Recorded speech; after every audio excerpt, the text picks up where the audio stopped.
Hello. For this month's vlog, I thought I would probably discuss the assisted dying or assisted suicide bill, which passed its first round of voting on Friday. The state explicitly assisting someone to die medically is a first in our lifetime, and is something faith leaders have been very concerned about. It's an emotional topic and it's not black and white. You know, one feels sympathy, probably more than mere sympathy, for those who are in great pain due to illness and wish for it not to continue. Ethics isn't simple, however, and the reality of political decisions is anything but simple.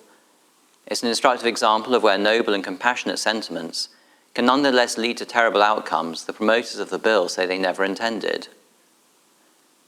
Jonathan Sumption, the prominent former Justice of the Supreme Court, is a supporter of the principle that people should be able to terminate their own life if they are in great suffering. But he says people like him must recognize that it will bring real dangers to some people as well as real benefits to others.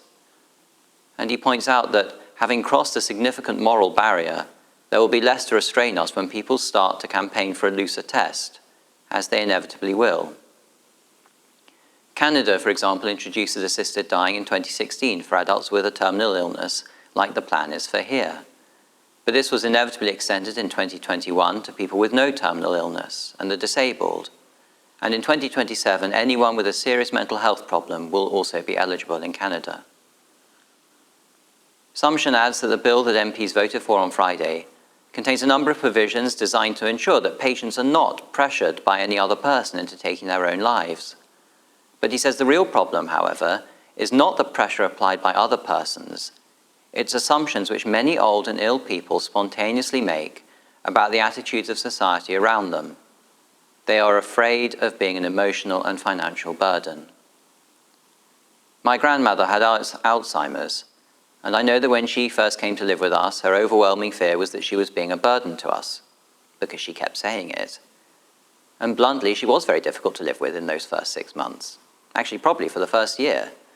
In that sense, she was a burden, but a burden we willingly carried because we loved her and she's family. And things did get better and our relationship improved immensely. How awful if she had been taken from us before we had had the chance to continue our relationship as a family, even though in a different form. This is just one example, and only my experience, so it cannot be used to justify a whole debate. But I hope it explains something of where I'm coming from, and why I instinctively worry that we are willfully ignoring that the proposed bill will bring real dangers to some people, as well as real benefits to others. And I would argue that the law as it currently operates de facto allows for the fact that some family members do hasten their loved ones' deaths in a way that the law doesn't specifically allow, but in practice tolerates. The numbers involved are small, and in each recent case they have not been prosecuted.